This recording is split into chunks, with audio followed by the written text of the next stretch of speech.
The taxi stopped at the edge of a long iron gate that shimmered faintly under the morning sun. A marble sign read, Vance Manor, carved in elegant letters that felt older than time itself. Amelia rose, took a deep breath, and clutched her small leather bag to her chest. This was it. Her first real assignment since graduating nursing school. Her first step into a world she only ever saw from the window of a city bus. The guard at the gate called ahead, and moments later, the black gates creaked open like the beginning of a story she wasn't sure she was ready to live. The taxi rolled forward through a winding driveway framed by oak trees so tall they nearly touched the sky. At the end of the path stood the mansion, sprawling and silent, with windows like watchful eyes. Amelia's heart pounded as she paid the driver. The air smelled faintly of lavender and rain. She was nervous, of course, but also curious. Everything about this place whispered power and secrets. She adjusted her nurse's bag over her shoulder, reminding herself why she was here. To care for Elizabeth Vance, the mother of Adrian Vance, the reclusive millionaire everyone in Dallas whispered about, but few had ever met. A housekeeper met her at the door, a kind woman named Maria who smiled warmly. "Mrs. Vance has been waiting for you, dear. Follow me." The marble floors echoed under their steps as Amelia followed her through vast hallways lined with portraits. Each face seemed to watch her, proud and distant. When they reached the main bedroom, the atmosphere changed. Sunlight streamed through tall windows, falling softly across an elderly woman lying on a chaise near the fireplace. Elizabeth Vance looked fragile, but her eyes were sharp and full of life. "So you're the new nurse," she said, her voice thin but gentle. "Come closer, child. Let me look at you." Amelia approached, her palms slightly damp.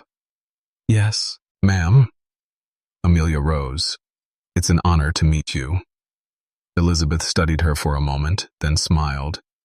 "You have kind eyes. That's what my son never understands. Kindness is rarer than intelligence. I think we'll get along just fine." Those words loosened the knot in Amelia's chest. She helped Elizabeth adjust her blanket, noticing the old woman's hands tremble slightly. As she worked, she thought of her own father, how she'd held his hand in those final moments months before he died. She remembered his promise, never give your heart to someone who can't see its worth. She had kept that promise, guarding her heart with quiet determination. An hour later, Maria brought tea, and Amelia settled into her new rhythm. Elizabeth spoke about her garden, her late husband, and her son Adrian, the man who owned the manor and half the city beyond it. Amelia listened with quiet fascination, painting a picture of a man burdened by success and shadowed by guilt. It wasn't until the door creaked open that she looked up and saw him for the first time. Adrian Vance stood in the doorway, tall and sharply dressed, his presence commanding the room before he even spoke. His expression was unreadable, but his eyes, dark and piercing, held a tiredness that went deeper than sleepless nights. "Mother," he said quietly, nodding once before glancing at Amelia. "This must be the nurse." His tone wasn't unkind, but it wasn't welcoming either. Still, Amelia met his gaze without flinching. "Yes, Mr. Vance. I'm here to help in any way I can." He gave a slight nod, then looked back at his mother, softening for the briefest moment. "Make sure she has everything she needs," he told Maria before disappearing down the hall. The air seemed to hold its breath after he left. Elizabeth chuckled softly. "Don't mind him. He's not as cold as he looks. He's just forgotten how to live." Later that evening, as they sat, unmelted behind the hills, Amelia sat beside Elizabeth, reading aloud from a novel. When the older woman's breathing deepened into sleep, Amelia tucked the blanket around her shoulders and brushed a lock of silver hair from her face. What she didn't see was Adrian standing quietly at the doorway, half hidden in shadow. He had come to check on his mother but found himself watching Amelia instead. The way her hand moved gently over Elizabeth's, the way her voice softened with care, it stirred something unfamiliar in him. For the first time in years, the endless ache in his chest eased, if only slightly. He turned away before she could see him, retreating down the hall, unaware that the calm he felt would soon become something far more dangerous. Inside the room, Amelia looked out the window toward the dark horizon, unaware that her quiet kindness had already begun to heal a heart she hadn't even met yet. The morning air inside Vance Manor felt heavy with silence and secrets. Amelia woke early to check on Elizabeth, finding her already awake sitting by the window, wrapped in a pale blue shawl. The older woman smiled faintly when she saw her. "I dreamt of my garden last night," she whispered. "It was full of white roses again." Amelia smiled softly. "Maybe we can bring a few roses here for you, fresh ones from the city." Elizabeth's eyes warmed.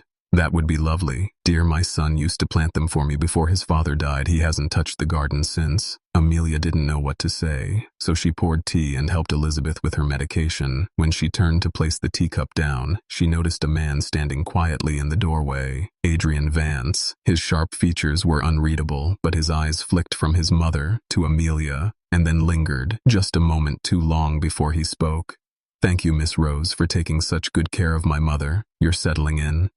"Well, I hope I am, sir," she answered softly. "It's a beautiful home." He gave a short nod. Beautiful, but too quiet these days. His gaze drifted to his mother, his expression softening a heartbeat before he turned and left again. After breakfast, Maria the housekeeper leaned closer to Amelia as they cleared the tray. "He watches her, you know," she whispered. "Adrian, he pretends not to care, but he notices everything." Amelia frowned. "I'm just here to work." Maria smiled knowingly. "That's what everyone says at first." Later that day, Amelia accompanied Elizabeth to the sunroom, where light poured through the glass ceiling, warming the tiled floor. The room was filled with flowers, now neglected, but still vibrant in color. "Adrian used to bring me here every morning when he was a boy," Elizabeth said, tracing her fingers along a dusty piano. "I think this was where he learned to love beauty, though he hides it now." As Elizabeth dozed off in her chair, Amelia wandered to the piano and touched one of the yellowed keys. The faint note echoed softly like a memory. When she turned, she found Adrian watching her again. His suit jacket was gone, his sleeves rolled up, his eyes dark and unreadable. "You play a little," she said quietly. He shook his head. "I used to. My mother tried to teach me, but I wasn't patient enough now. The house is too still for music." There was something about the way he said it that made her heart ache a little.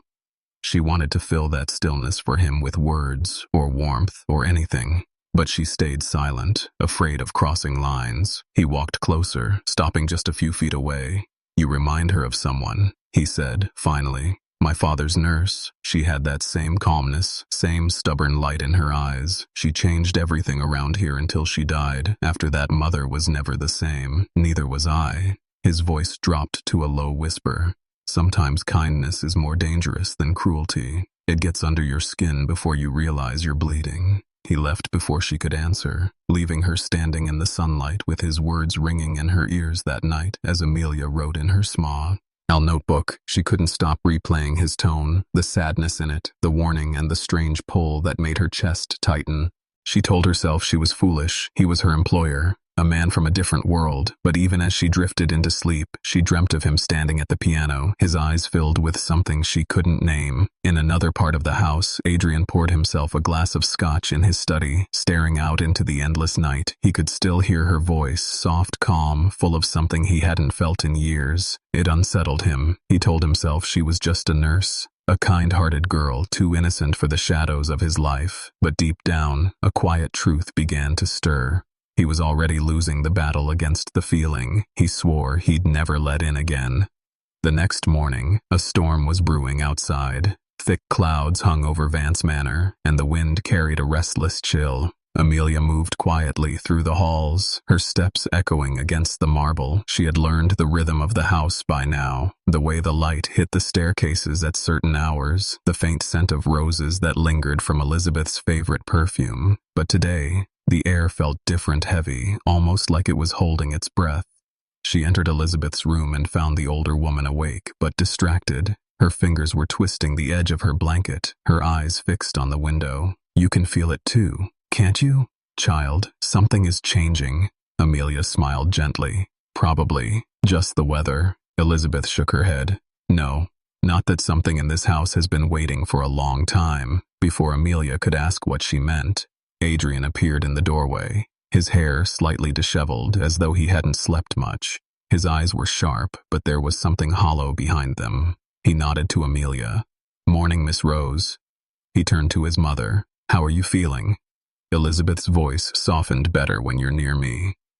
"Darling, you've been spending too much time locked away in that study again." Adrian gave a faint smile, then glanced at Amelia for just a second too long before looking away. He always seemed to do that, as if he was afraid of being caught, feeling something. When he finally left the room, Elizabeth reached for Amelia's hand. "He's hurting more than he'll ever admit. I've watched that boy build walls so high, even God would need a ladder to climb them. Promise me you'll be patient with him." Later that afternoon, as thunder rumbled in the distance, Amelia went downstairs to fetch medicine from the library cabinet. She paused at the doorway when she heard raised voices inside, Adrian and a woman, the sound of anger and betrayal mixed together. Victoria Hale's voice sharp and cutting. "You're becoming reckless, Adrian. A nurse, a girl with no name or money. Do you realize what this looks like?" Adrian's reply was cold. "I don't care how it looks. She's good to my mother, and that's all that matters." Victoria laughed bitterly. "That's not all that matters to you. Admit it." Amelia froze behind the door, her pulse racing. She shouldn't be hearing this, but she couldn't move. The silence that followed was worse than shouting. Finally, Adrian spoke, his tone low and rough. "You're overstepping, Victoria. She's my employee and my mother's caretaker, nothing more." The lie stung more than she wanted to admit. She backed away quietly before either of them saw her outside. The rain had started falling in soft sheets. She stood on the terrace, breathing hard, watching the drops hit the stone path below. She told herself it didn't matter what he said, but her heart wouldn't listen. When night came, the storm broke. Lightning flashed across the sky and thunder shook the old windows. Amelia checked on Elizabeth, who was sleeping restlessly. She sat by the bed, humming softly until the woman's breathing eased. When she turned, she saw Adrian standing in the doorway, rain dripping from his coat, his eyes shadowed and unreadable. The power flickered out, plunging the hoe into darkness. Only the glow from a lightning strike lit the room. He stepped closer, his voice low. "I didn't mean what I said earlier about you being nothing more than an employee." She swallowed hard. "You don't have to explain, but I do," he said, moving closer. "I said it to protect you. Victoria is dangerous. She would ruin anyone she sees as a threat." Amelia met his gaze. "What threat could I possibly be?" Adrian's eyes darkened, "The kind that makes me feel again, and I can't afford that." The silence between them crackled louder than the storm outside. Amelia could feel the pull between them, raw and terrifying. He was close enough that she could see the tension in his jaw, the faint tremor in his hands. He looked like a man fighting a war within himself. A sudden crash of thunder made Elizabeth stir, and Adrian turned away, breaking whatever spell had held them. He whispered without looking back, "Good night, Miss Rose," and left the room, leaving her standing there, trembling, unsure whether she was more afraid of him or of what she was beginning to feel inside her own heart. The storm had passed by morning, but Vance Manor still carried its echo. The sky hung low and gray, and the gardens glistened with rain. Amelia woke before dawn, unable to sleep. Her dreams had been full of thunder and Adrian's eyes, that look he had given her before walking away. She tried to shake it off, but the memory clung to her skin like the damp air. She checked on Elizabeth, who was sitting by the fire sipping tea. The older woman seemed stronger today. Her color had returned slightly and her smile carried warmth. "You were humming again last night, child. It was beautiful." Amelia smiled softly. "I didn't realize you could hear me." Elizabeth chuckled. "I hear everything in this house, especially the things people don't say." Before Amelia could ask what she meant, Adrian entered the room. He looked different today, softer, maybe more human. His tie was loose and his hair still damp from a shower morning. "Mother, Miss Rose." His tone was polite, but something about the way he said her name made her heart skip Elizabeth. I'd glanced between them with amusement. "You know what would do me good, a proper breakfast together, the three of us." No excuses. Adrian hesitated, but one look from his mother silenced him. Moments later, they sat together in the dining hall, the first time Amelia had ever been invited to the grand table. The chandelier above threw golden light across the polished wood, and the scent of coffee filled the room for a while. None of them spoke. Then Elizabeth broke the silence. "Do you know, Adrian, your father proposed to me in this very room. He used to say, the secret to love was honesty." Adrian's jaw tightened, his spoon clinking against the china. "Maybe that's why it didn't last long." Elizabeth frowned. "Don't speak ill of the dead." My dear Amelia looked down, uncomfortable, but Adrian turned to her. "Tell me, Miss Rose, have you ever been in love?" The question caught her off guard. She hesitated, then answered truthfully, "No, not yet." His eyes lingered on her a moment longer than necessary before he looked away. Breakfast ended quietly, but the tension between them pulsed like an unspoken song. Later that afternoon, Maria the housekeeper whispered that Victoria Hale had arrived again. The name alone made Amelia's stomach twist. She found herself in the hallway when Victoria swept in, tall, confident, and cold as glass. Victoria greeted Elizabeth politely, but her eyes slid toward Amelia like a blade and lingered there, just a heartbeat too long. She turned to Adrian and smiled. "I see your mother's new nurse is settling in." "Well," she said, her voice honeyed. Amelia excused herself quickly, retreating toward the conservatory, the only place in the house that felt like her own small sanctuary. She wandered among the plants, breathing in the scent of damp earth and jasmine. When she heard footsteps behind her, Adrian's voice came quietly. "I'm sorry about Victoria. She has a way of making everyone feel like they don't belong, Elia turned to him. "It's fine. I've dealt with worse," she said softly, but he shook his head. "You shouldn't have to." For a long moment, they just stood there, surrounded by the hum of silence. His hand brushed a leaf, and then her wrist. It wasn't planned, but it felt inevitable. She could feel the tremor in his touch, the restrained power of a man fighting every instinct inside him. She whispered. "I should go," he whispered. "Don't." A sound from the doorway broke them apart. Victoria stood there, her expression unreadable, but her eyes gleamed with interest. "Oh, forgive me," she said sweetly. "I didn't mean to interrupt." She turned to Adrian, her smile sharpening. "The board meeting has been moved to tomorrow. I'll expect you there before she left," she added without looking at Amelia. Some people should remember their place. That night, Amelia sat in her small room unable to sleep. She replayed everything, the breakfast, the garden, the way Victoria had looked at her. She realized she had crossed a line that could never be uncrossed. She had let her guard down in a world where kindness was often mistaken for weakness. In his study, Adrian sat staring at the flames, his mind a storm of desire and guilt. He had promised himself he would never fall again, never bring another woman into the chaos of his world. But every time he closed his eyes, he saw her face, her calm, her fire, her innocence. She was the only light left in a house full of ghosts, and that terrified him more than any scandal ever could. The next evening came with a strange quiet that settled over Vance Manor like a warning. Amelia felt it before she understood it, a heaviness in the air, the way the lamps flickered, as if the house itself was holding back its breath. She was in Elizabeth's room, reading aloud when thunder grumbled again in the distance, not the wild storm from before, but something slower, darker. Elizabeth seemed restless, her eyes distant. "You can feel it too, can't you?" she whispered. "What can I feel?" Amelia asked. Elizabeth smiled sadly. "Change child real, Chang. It always comes after lightning and heartbreak." Before Amelia could answer, Maria burst into the room, her voice urgent. "Miss Rose, Mr. Vance needs you now. He's in the study." Amelia blinked, confused. Why would he need her?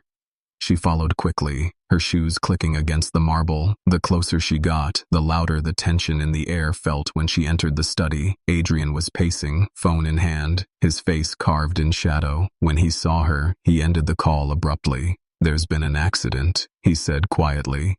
"His mother's old nurse from years ago, Martha Hale. She's Victoria's aunt. She was in a car crash tonight, and the press somehow twisted it into another story about me being cursed. Every headline blames me again." He ran a hand through his hair, the same narrative over and over. Tragedy follows the Vance family, and now Victoria is using it to push me out of my own company. Amelia hesitated, then stepped closer. "Maybe the truth doesn't need defending, it just needs time to be seen." His eyes lifted to hers, and for the first time, she saw exhaustion raw and unguarded. She reached for him without thinking, touching his sleeve, a small gesture, but it broke something inside him. He caught her hand, his voice low. "How do you do that? How do you make it all stop hurting?" The moment froze between them, her heart pounded. His thumb brushed her wrist as if memorizing the feel of her pulse, but then a crash echoed from down the hall. A vase shattering, Maria's frightened voice called out, "Someone's here." Adrian pulled Amelia behind him, his movements sharp and protective. When they stepped into the corridor, they found the front door wide open, rain blowing in through the gap. On the marble floor lay a single envelope sealed with red wax. Adrian picked it up, his expression darkening. It was from Victoria. He tore it open. Inside was a photo of them taken in the conservatory, his hand brushing her wrist exactly as it had happened, and beneath it a note that read, "Your nurse has a talent for collecting hearts. Maybe she'll take yours too." Amelia's breath caught. She stepped back as if struck. "Who took that picture?" she whispered. "Victoria has access to everything," he said coldly, his voice hardening again. "She's trying to ruin you by ruining me." "Amelia, no one will believe." She forced her voice steady. "I don't care what she says," but her eyes betrayed fear. Adrian's jaw clenched. "We can't ignore this. The media will have it by morning. I'll fix it. But I need you to trust me." "Can you?" She met his gaze and nodded, but her voice trembled. "Yes, I trust you, though." Part of her wondered if that trust would cost her everything. Later that night, unable to sleep, she walked into the conservatory alone. The scent of wet earth filled the air. The orchids glimmered under the dim light, like silent witnesses to secrets. She heard footsteps behind her and turned, expecting Adrian, but it was Victoria, her red lips curled in a smile. "You should enjoy this while it lasts, little nurse." Amelia stiffened. "What do you want?" Victoria circled her like a predator to watch you fall. "You think men like Adrian love women like you? Pure hearts break the hardest." She leaned close, whispering, "Your innocence is your weakness." Before Amelia could respond, Adrian's voice cut through the air. "Enough, Victoria, leave, now." His tone was ice. Victoria smirked, but obeyed, brushing past him like a shadow after she was gone. Adrian turned to Amelia, his expression unreadable. "Are you all right?" She nodded, barely breathing, but inside her chest, something had changed. Fear maybe, or something stronger. She realized the storm around them was no longer outside. It was inside these walls. Inside them both, and it was only just beginning. The next morning came without light. The sky hung gray, and the air inside Vance Manor felt colder than usual. Amelia woke from a restless sleep, her mind still replaying the image of Victoria's smirk, the sound of her warning, "Pure hearts break the hardest." She pushed the memory away and focused on her duty. She had promised Elizabeth she would stay calm, no matter what. But calm was a luxury the house no longer offered. Elizabeth was weaker that day, her breathing shallow.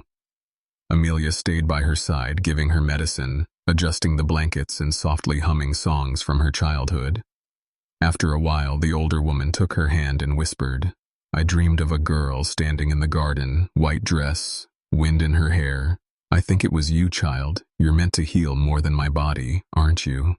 Amelia smiled gently, trying to hide the ache in her chest. "I'm just here to help you rest." Elizabeth's gaze lingered, too wise to believe the lie. As evening approached, Adrian returned from the city. He looked different, worn down by a long day. His suit jacket was gone, his tie loose. The moment he entered the room, Elizabeth's face brightened. "My son, you look tired," she murmured. He brushed a kiss against her forehead, then turned to Amelia, his voice low. "Can we talk outside?" They stepped into the corridor, the light flickering from the storm lanterns. He hesitated, as if weighing the risk of words. "Victoria met with the board this afternoon. She showed them the photo from last night, the one of us in the conservatory, and claimed I'm having an affair with my mother's nurse. She's demanding an investigation into my conduct." Amelia's stomach dropped. "What does that mean?" "It means she's trying to destroy you to destroy us." Before she could answer, he stepped closer, his voice rough but quiet. "I can handle the company, I can handle scandal, but I can't stand the thought of you getting hurt because of me." Her heart beat faster. "You didn't create this storm, Adrian." His eyes softened. "No, but I brought you into it." He reached out and touched her face gently, his fingers trembling slightly. "I haven't cared about anyone like this in a long time, and it scares me because the last person I let in left scars that still haven't healed." The hallway was silent except for their breathing. The distance between them disappeared. She whispered, "Adrian, you don't have to protect me." His gaze darkened. "Maybe not, but I want to." Before he could say more, Maria's voice called from the end of the hall. "Mr. Vance, a reporter is outside claiming to have proof of misconduct." Adrian swore under his breath.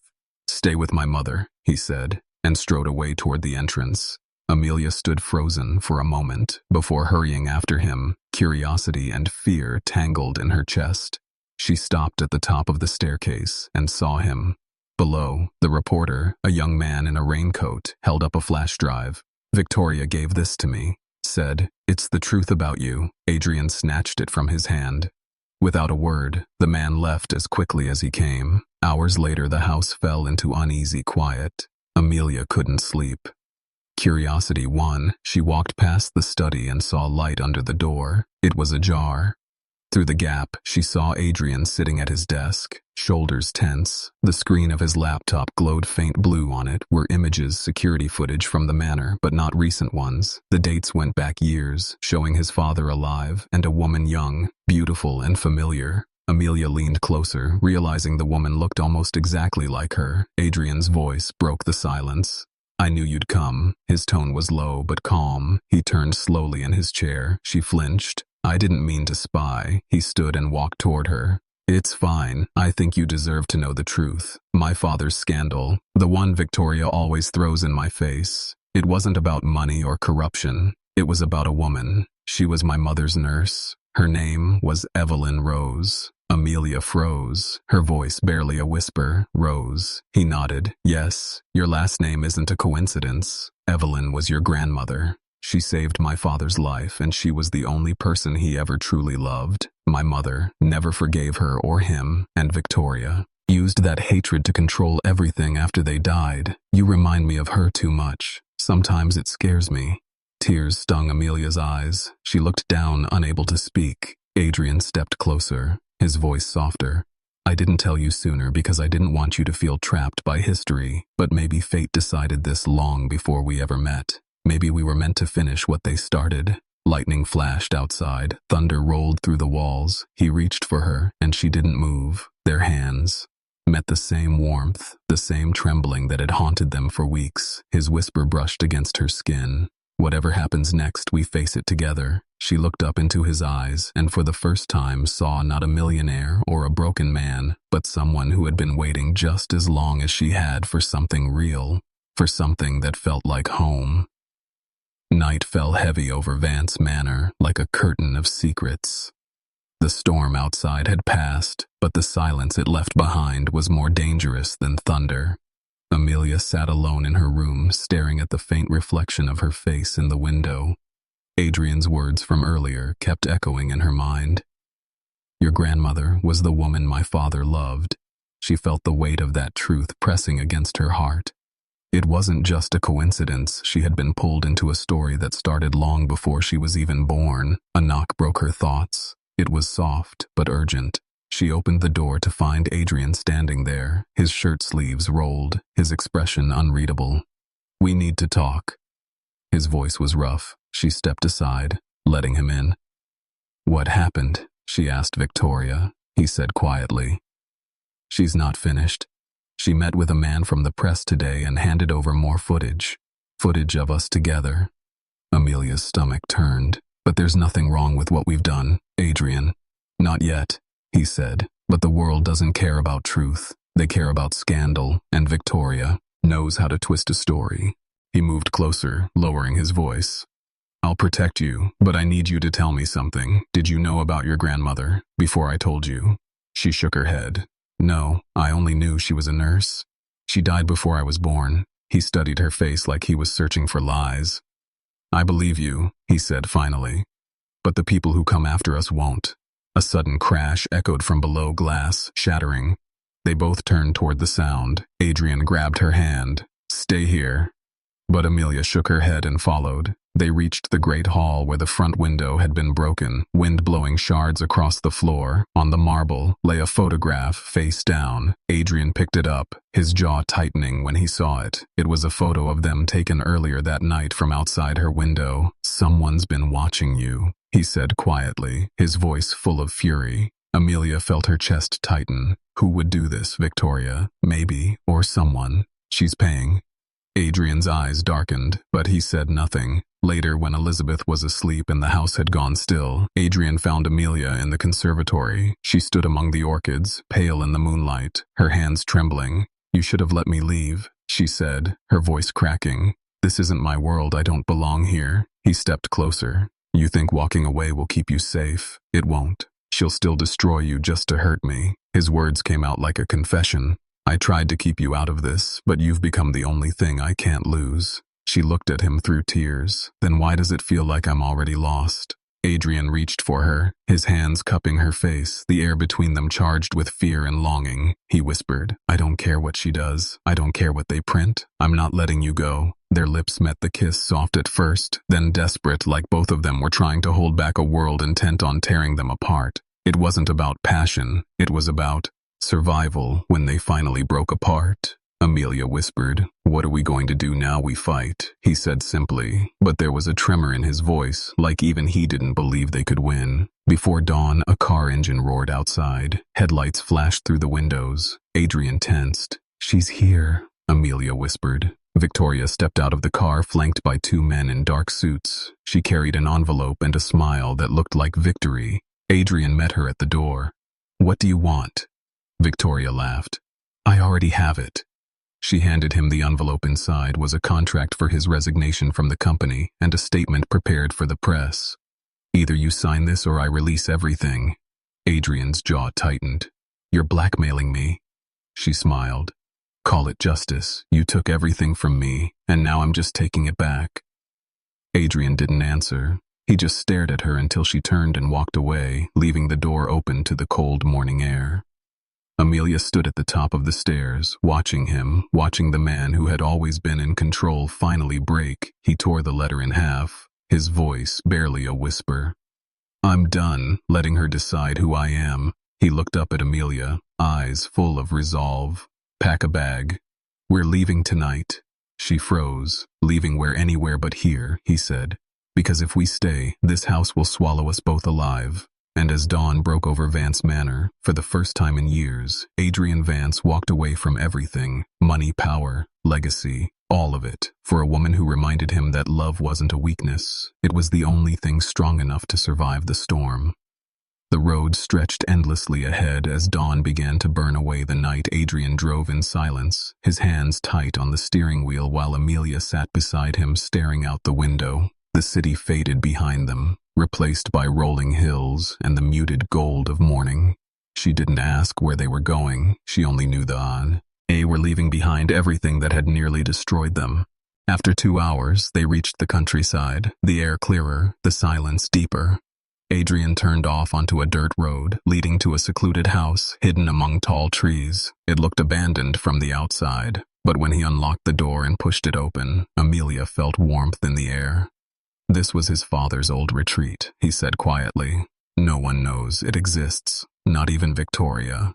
Inside the small house smelled of cedar and dust. Amelia walked slowly through the living room, running her hand along the old piano near the window. "You used to come here as a child?" she asked. "Sometimes," Adrian said. "My father taught me how to play in this very room. I stopped after he died. Every sound reminded me of what I'd lost." She turned to him softly. "Maybe it's time to start again." He gave her a faint smile, then collapsed onto the couch, exhaustion showing for the first time. He had spent years fighting battles in boardrooms. Now he looked like a man stripped of armor. "What do we do now?" Amelia asked. "We start over," he said simply. We let the world burn if it has to, but we stay standing. The days that followed felt almost unreal. No reporters, no flashing cameras, just quiet moments, cooking simple meals, watching the sunrise, walking through the woods. Adrian seemed lighter, even laughed once or twice, but underneath the peace there was still tension. He kept checking his phone, though no signal reached this far, and sometimes she caught him staring into space, his mind elsewhere. On the third night, a sound woke her. Faint crunching of gravel outside. She rose and looked through the window. A single car was parked near the trees, headlights off, but the engine still running. "Adrian," she whispered, shaking his shoulder. He was awake instantly, pulling her behind him. He peered through the curtain, then cursed under his breath. "Stay here," he ordered and stepped outside. Amelia's heart pounded. She waited, listening to muffled voices. The wabusuo and carried fragments of words, Victoria and betrayal and debt. Then a shout, a struggle. The door burst open and Adrian stumbled inside, clutching his arm, blood staining his sleeve. "One of Victoria's men," he gasped. "She sent them to scare us. They weren't supposed to shoot." Amelia grabbed the first aid kit and pressed a cloth against the wound, her hands trembling but steady. "You're okay. Just breathe." He caught her wrist, his voice hoarse. "You shouldn't have come into my world." She met his eyes fiercely. "Then, maybe your world needed someone to remind it how to care." She stitched the wound under the flickering light. His gaze never left her when she finished. He whispered, "You saved me again," and she answered quietly, "Then stop trying to destroy yourself so I don't have to keep doing it." By morning the car was gone, but the sense of safety was shattered. Adrian sat by the window staring at the horizon. She could tell he was thinking about going back to finish what Victoria had started. "Finally," he said, "I can't hide forever. If I let her win, then everything my father built, everything we've fought for dies with me." She reached for his hand. "Then let me come with you." He shook his head. "It's too dangerous if she finds out about us." "She already has," Amelia said softly, "and I'm not afraid anymore." His eyes softened, then hardened again, a decision forming. He stood and took her face in his hands. "I don't know what I did to deserve you," he said, "but if we survive this, I'm never letting you go." As they drove back toward the city hours later, rain began to fall again, heavier this time, but neither spoke. They knew what waited for them. Victoria, the press, the board. But beneath the fear, there was something else rising between them, something unbreakable. Love sharpened by fire and forged in defiance. They were no longer running from the storm, they were driving straight into it. Together, the city lights shimmered through the rain as Adrian's car pulled into the underground garage of his downtown office tower. Amelia's pulse quickened every instinct, told her to stay hidden, but she refused to let fear decide for her. Adrian looked at her before stepping out, his voice low. "Once we go upstairs, there's no turning back." She met his gaze steady. "Then, let's finish this." They entered through the service elevator, the hum of machinery echoing like a countdown. The upper floors of the building were empty. Most employees had been sent home after the public scandal. Adrian swiped his card, and the doors slid open, revealing his glass-walled office overlooking the storm below. Everything was just as he'd left it, except for the envelope on his desk, sealed with red wax, the symbol of Victoria Hale. He opened it slowly. Inside were documents, his resignation already typed, and a flash drive labeled Truth. Amelia watched as he plugged it into his laptop, the screen filled with images, not of them but of Victoria, her secret accounts, her messages with board members, bribery records, all time-stamped. "She's been blackmailing the entire company," Adrian said. "She framed my father to cover her own thefts. This is enough to destroy her, but if we release it, she'll come after you harder than ever." Before Amelia could reply, the elevator dinged. Victoria stepped out flanked by two men. Her heels clicked sharply against the marble. She smiled, cold and confident. "I see you found my parting gift," she said. Adrian's voice was calm, even dangerous. "You've spent years manipulating everyone, Victoria. But that ends tonight." She tilted her head, amused. "You think the world will believe a disgraced CEO and his little nurse?" Before anyone could react, Amelia stepped forward, her voice steady. "The world believes the truth when it's loud enough, and you're about to hear it." She reached over and hit the live stream button on the laptop. The feed connected to every major media outlet. Victoria froze as the files began to play, her voice filling the room, confessing to corruption and cover-ups. She lunged forward, but Adrian blocked her. "You destroyed my family for profit, now you'll watch your empire burn." One of the guards moved to grab Amelia, but Adrian struck first, knocking him aside. A struggle broke out, papers flying, glass shattering. Victoria screamed for them to stop, but it was too late. The stream had already gone viral. Within minutes, phones across the city lit up with headlines exposing her crimes. Security sirens blared as police cars pulled up outside. Victoria's last words before being taken away were cold and venomous. "You think this is over? But love doesn't protect you from ruin." Adrian. When the chaos settled, Amelia found herself sitting on the edge of the desk, shaking. Adrian knelt beside her, blood on his knuckles, but his eyes steady. "It's done," he said softly. "It's over." She stared at him, tears in her eyes. "You just gave up everything?" He shook his head. "No, I finally took it back." Days later, the news spread everywhere. Victoria Hale arrested Adrian Vance, cleared of all charges. The company board dissolved, but Adrian didn't care about any of it. He sold his shares and disappeared from the public eye, taking Amelia and his mother to the countryside house far from the world's noise. One evening, as the sun melted behind the trees, Amelia stood by the piano in the old house, her fingers brushing the keys softly. She turned when Adrian entered, his expression peaceful for the first time in years. She asked quietly, "What happens now?" He smiled. "Something new. We rebuild. We make a life not from what we lost, but from what we found." She walked to him, their hands meeting in the golden light. He whispered, "Do you regret any of it?" "Not 1 second," she said, her voice trembling. "If it brought me here with you." He leaned down and kissed her slow and deep, the world outside forgotten. But as night settled and the stars appeared, a single car stopped at the edge of the property, the engine idling unseen. Inside, the woman in the driver's seat watched the house through the trees, her lips curling into a smile. It wasn't Victoria this time, but someone new. A shadow from Adrian's past, and as she whispered, "Soon, the storm will find them again." The wind rose through the valley, carrying the promise that their story was far from over. The next morning dawned cold and still. Fog hung low over the trees, wrapping the old house in silence. Amelia woke first. The fire in the hearth had burned out, leaving only gray embers. Adrian was still asleep beside her, his hand resting loosely over hers. She watched him for a moment, remembering every battle they had survived together. It felt like peace, but peace in their world never lasted. A soft knock sounded at the door. She slipped from the bed, pulled on a sweater, and opened it to find a stranger standing on the porch. A woman in her mid-30s with sharp eyes and a coat too thin for the chill morning. She smiled faintly. "You must be Amelia. My name is Claire Halden. I used to work for Adrian's father." Her tone was calm, but her presence carried something dangerous. "May I come in?" Adrian appeared behind Amelia, fully awake now, his voice hard. "What do you want?" "Claire." Her gaze flicked between them to warn you. "Victoria isn't the end," she said. "She had partners, and one of them isn't happy that you ruined their plans." Before Amelia could speak, Claire handed Adrian a small folder. Inside were photographs, financial documents, and a single page with his father's signature forged across it. "It's a shell company," Claire explained.